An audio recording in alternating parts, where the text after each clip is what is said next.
Voilà. Merci beaucoup. Moi, c'est votre DBA Bibina. Vous savez, bienvenue dans ce nouveau tutoriel encore. Je veux vous parler aujourd'hui euh, sur la création des requêtes. Nous allons voir comment créer une requête, aussi comment lier cela à, à une, à une, à une table ou à une zone répétée.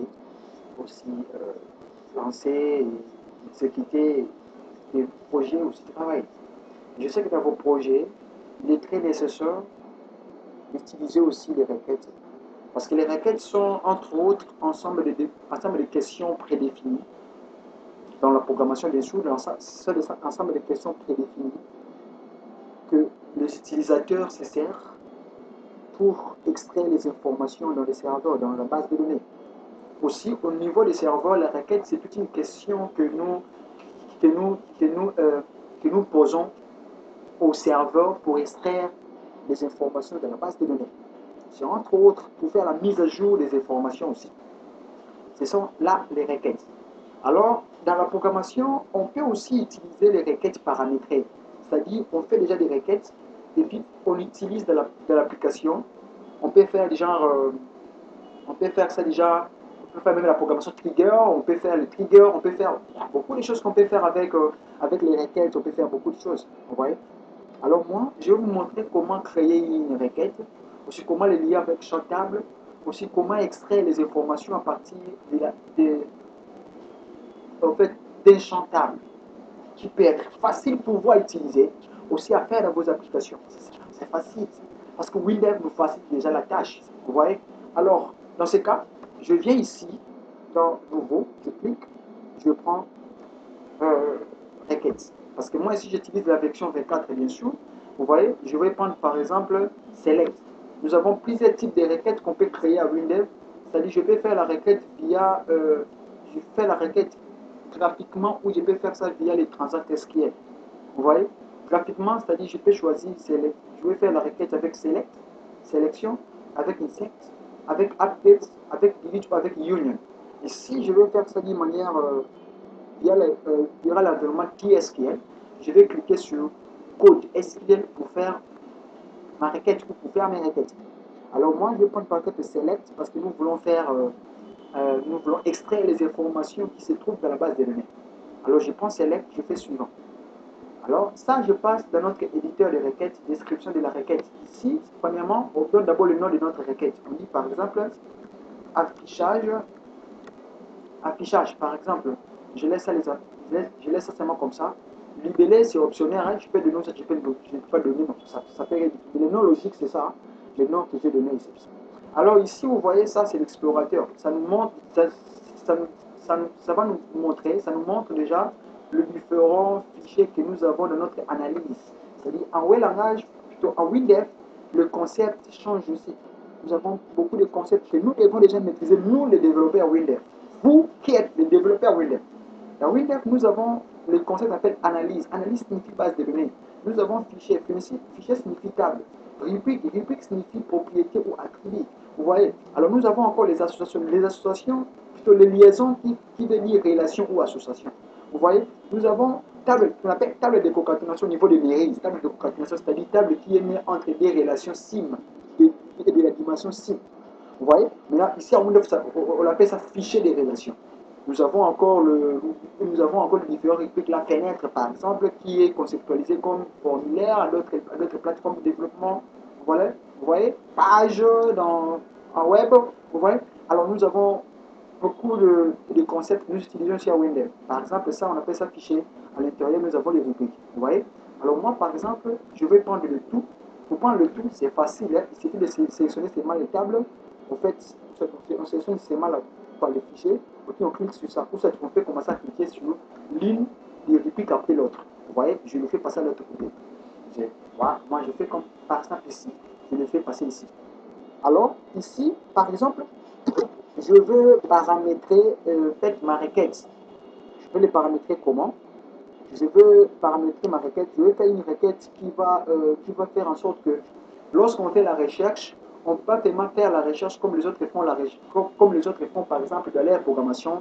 Ils font par exemple la recherche par le nom, ou soit par l'idée, soit par l'identifiant, ou soit par la clé primaire. Je peux faire la recherche par le nom. Mais moi, par exemple, je vais faire une recherche standard, une requête, une recherche passe-partout. Je peux l'appeler ça comme ça, une recherche passe-partout. C'est-à-dire, quelqu'un peut faire la recherche par idée de l'artiste, de l'artiste. Quelqu'un peut faire la recherche par nom de l'artiste. Il peut faire la recherche par post-nom de l'artiste. Il peut faire la recherche par prénom, sexe, etc. Voilà un peu ce que je veux faire ici. C'est-à-dire, il y a seulement un seul champ qui est là.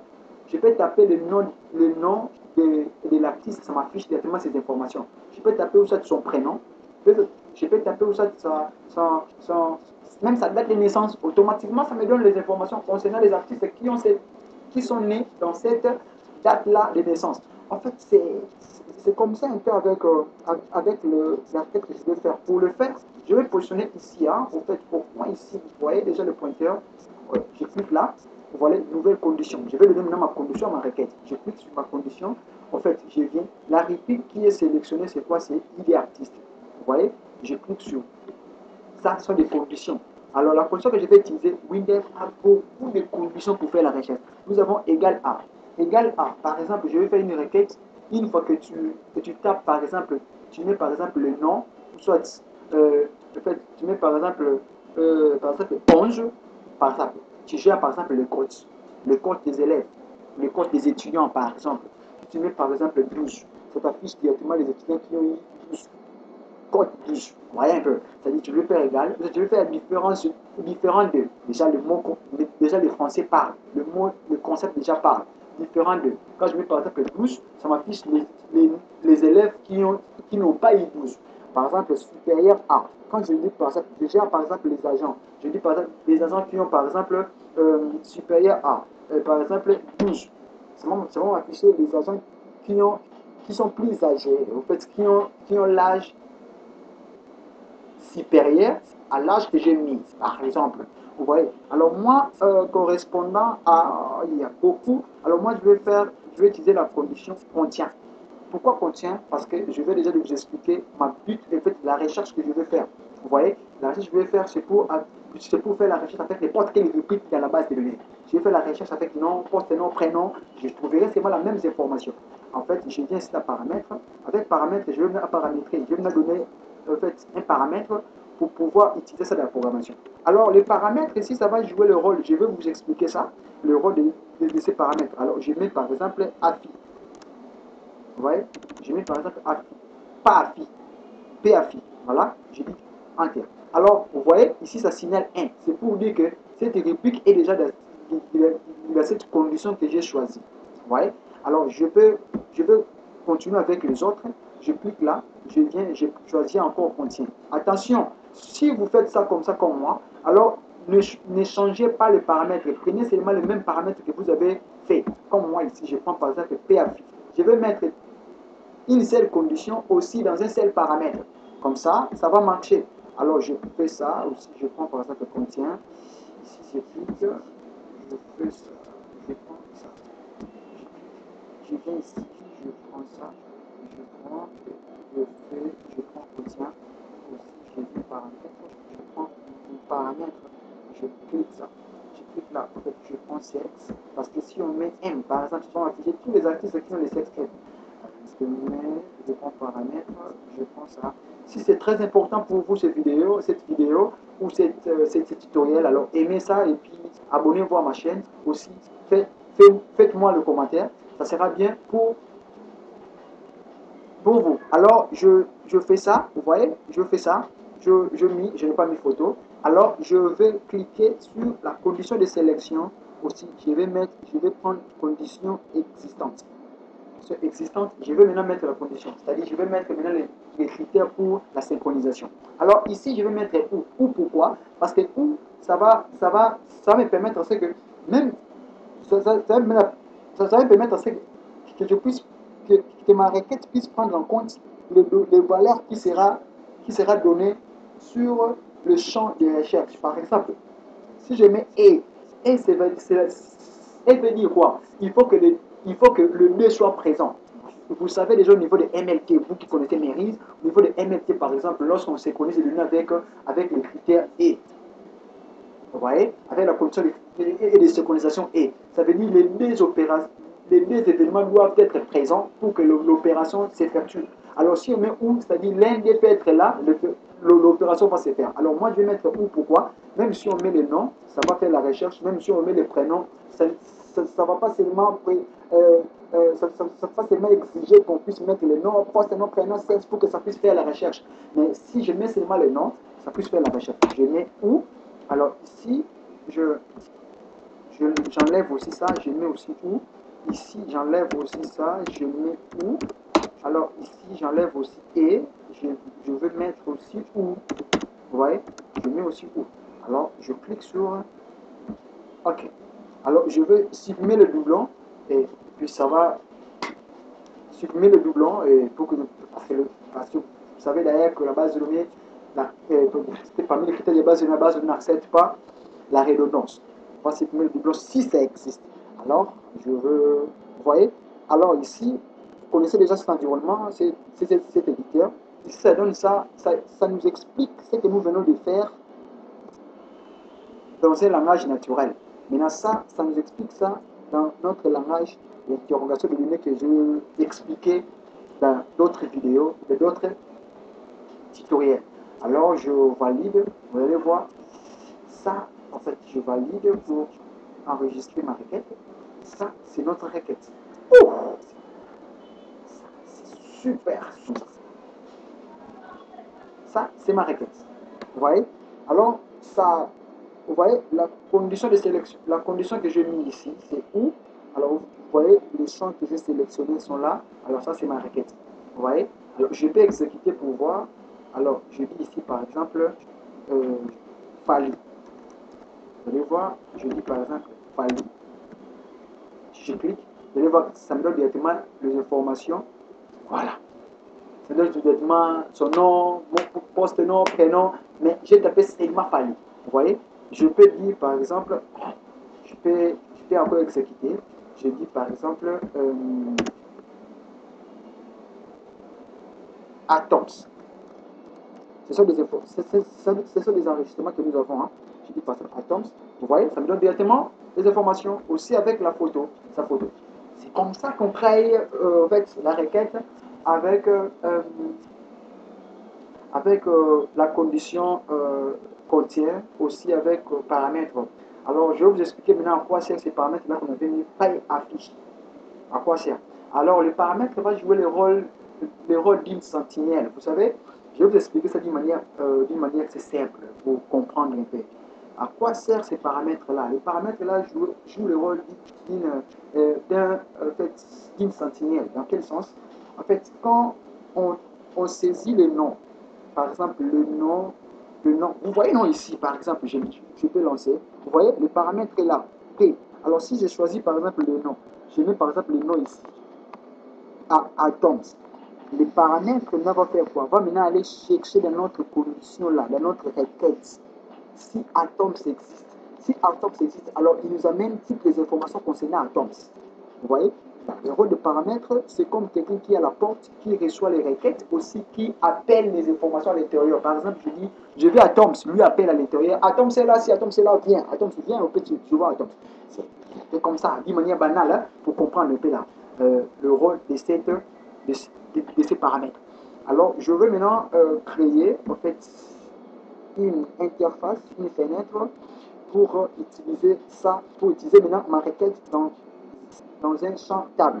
Alors, je dis par exemple, bon, je mets table, par exemple, pour vous, pour que vous puissiez bien comprendre.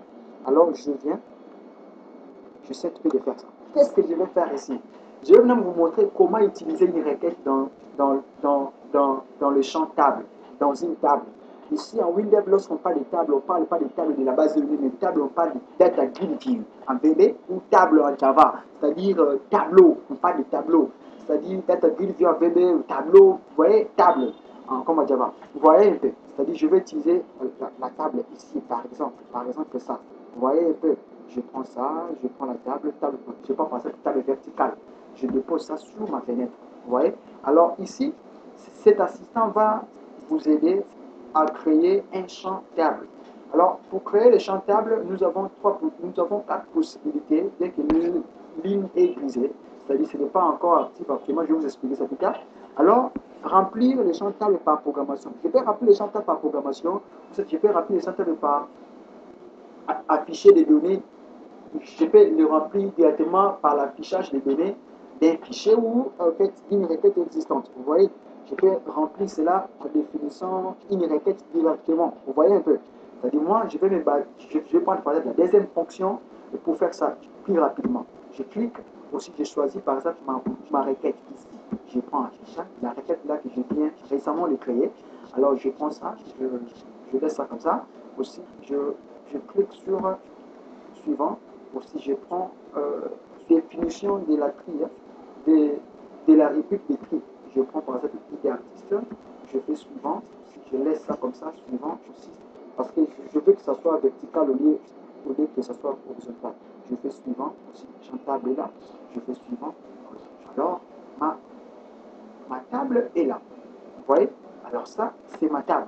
Vous voyez? Alors les champs. Je peux toutefois enlever encore d'autres champs, c'est-à-dire je vais faire seulement clic droit, j'entre ici dans description de la colonne, je viens ici, je dis par exemple, je vais enlever ID, je viens ici, je dis par exemple visible, je décroche visible, je dis pas, vous voyez?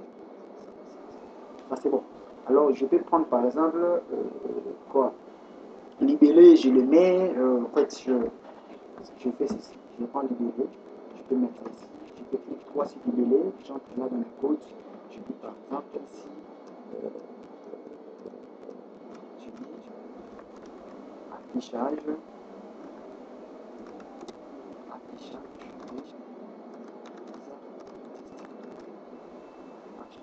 des articles. Je viens ici, je sors la taille, bon, je vais par exemple Time New Roman, ici, Time New Roman, je mets ça, Time New Roman, si je fais ça comme ça, je fais comme ça, voilà.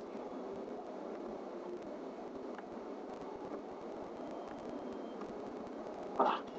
Allez un peu, je prends, je sélectionne cela et puis je vais décentrer cela. Voilà, je mets ça, je sélectionne. Si je prends par exemple un champ saisi, je le mets ici. Je peux élargir cela comme ça. Un champ saisi. Je peux faire ceci. J'entre ici.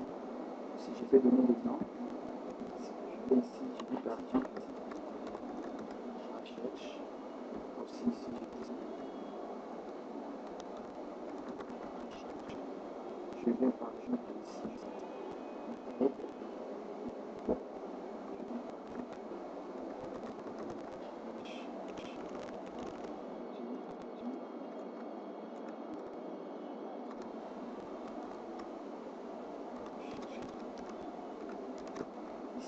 Vous voyez, je mets ça dans les champs indicateurs d'architecture.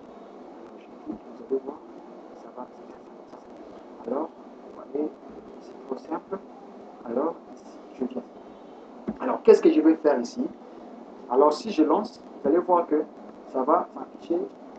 Right? Or, nous n'avons pas un seul enregistrement. Hein. Vous avez vu que nous avons beaucoup d'enregistrements. Mais pourquoi ça affiche ça? Parce que ça mémorisait le dernier test qu'on avait fait avec notre requête quand on l'a créé.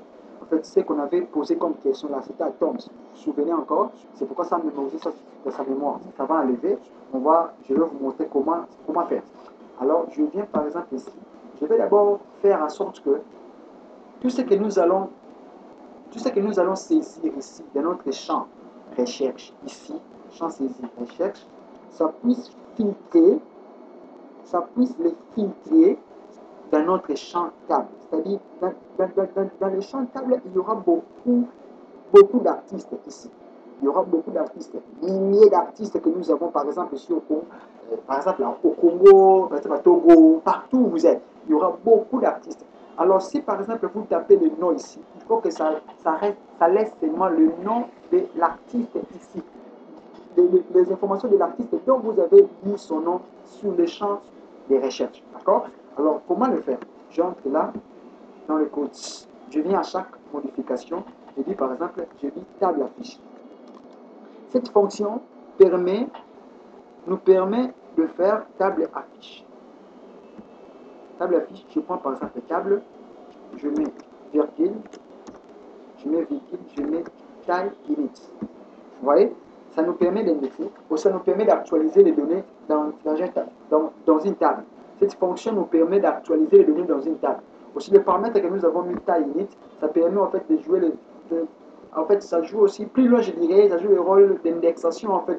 Ça permet de lier maintenant, en fait, d'actualiser aussi, indexer en fait, les données dans la table. Merci. Alors, je viens ici, j'entre ici dans ce champ, je clique là dans le code. Vous voyez, non? Ça, je voulais vous montrer ça.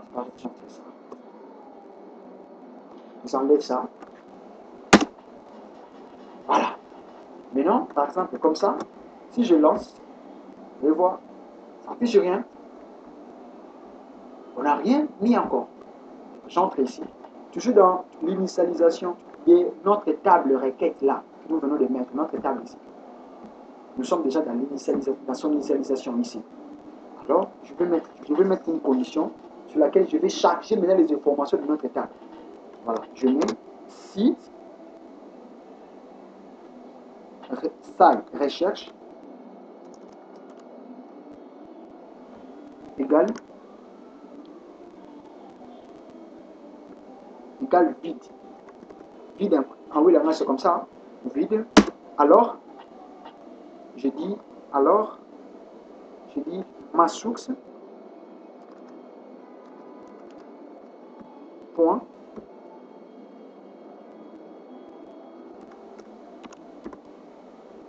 le nom de notre paramètre là égale nul. Vous voyez? Je dis enter égale nul. Enter, je mets sinon. Alors ici, je vais maintenant utiliser notre condition, notre instruction conditionnelle si. C'est pour remplir, c'est pour tester maintenant. Je vais vous expliquer. Sinon, ma source, je prends seulement ça.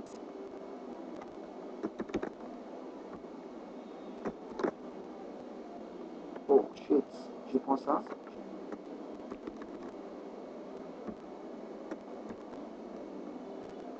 Ok, je mets ma source.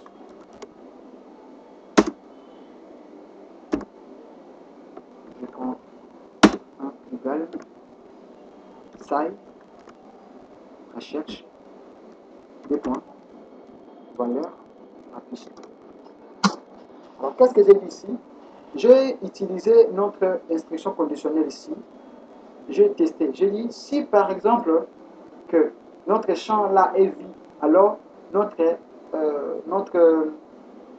paramètre aussi sera aussi nul. C'est-à-dire qu'il n'y a aucune requête. C'est-à-dire ça va afficher les informations comme ça se trouve dans la requête ou soit dans le fichier de données. Maintenant, si par exemple on saisit quelque chose sur notre champ, d'accord, sinon ça veut dire, là il y a deuxième condition.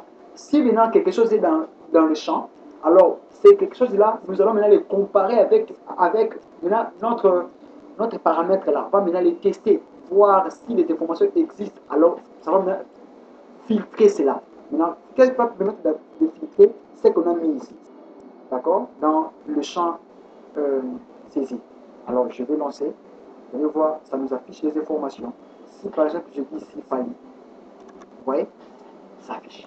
Oh, c'est super, c'est trop simple, vous voyez, c'est vraiment, c'est génial. Si vous faites vos informations comme ça c'est pour faciliter la tâche, c'est pour faciliter les utilisateurs, les choses. En fait, si vous faites ça dans vos applications, ça sera plus facile. Vous voyez, je peux chercher par n'importe, je peux chercher même pas, je dis une poupe. Vous voyez, je peux mettre Moïse. Vous voyez, je peux mettre même un. Vous voyez, un, ça existe. Un, fallait, par exemple, je mets 2. Vous voyez, par exemple, je mets 3. Par exemple, je mets 4. Par exemple, je mets 5. Par exemple, je mets ça. 6. Voilà, c'est rien. Si on fait comme ça, je vais donner même un exemple. Je vais même donner encore, mettre encore le code. Que si l'information n'existait pas, ça puisse nous afficher l'information que nous voilà. Cette information n'existe pas de la base de données. C'est-à-dire, ça sera trop simple. Vous voyez, ça donne encore les informations. Je peux encore le faire avec votre galerie image. Vous voyez, galerie image comme ça, vous tapez, ça affiche, vous cliquez, ça agrandit l'image. Vous commencez à faire. C'est vraiment super. Avec abonnez-vous à ma chaîne, vous allez voir les choses, vous allez encore approfondir les choses. Faites des exercices. Ce code passe déjà avec, je l'ai déjà fait avec la version 20. Je sais que beaucoup de gens ont 20, et peu de gens ont 24, bien sûr. Et exercez-vous avec 20.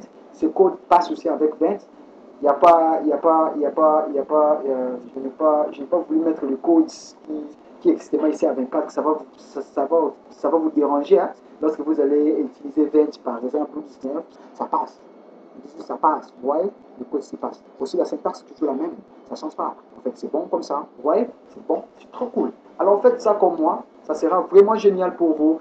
Alors ça, c'est très bon, vous voyez. Alors, je vais vous dire une chose. Dans une application, il faut toujours développer, il faut toujours faire des choses. Ne, ne reste pas bâclé, aussi ne reste pas. Moi, Bilbina que vous voyez, que vous attendez, je, je fais toujours des recherches, je travaille. Toujours, vous m'écoutez? Alors, tout le monde vous m'écoutez, Camille, Jimmy, ingénieur Ben, je vous salue. Ingénieur Moses, je vous salue tous. Alors, ingénieur, tous les ingénieurs qui me suivent, je vous dis, en tout cas, je vous remercie aussi, je vous dis, courage, exercez-vous avec ça, de développer Windows. Et surtout dans mon groupe là, en fait, Bitnaz Developers, je vous dis, exercez-vous avec ça, travaillez, et nous allons réaliser beaucoup de choses. C'est vraiment génial. Alors, si vous me suivez, alors, exercez-vous avec ça. C'est trop cool, c'est trop cool, c'est trop cool, c'est très génial. Alors, essayez de faire ça, ça va passer. Vous voyez, ça va passer. On part de, on commence et puis on finit. On commence et puis on achève. Ça ne dit pas que ça passe pas, le code contient des erreurs. Non, moi je le fais. Vous voyez comment ça passe. Alors, je veux que vous aussi, ça puisse passer. Si ça passe pas, s'il y a des erreurs chez vous, écrivez-moi sur ma page Facebook, écrivez-moi sur le groupe BitDinas Developers. Si tu n'es pas là à l'intérieur, cherche ça, tu vas voir ça.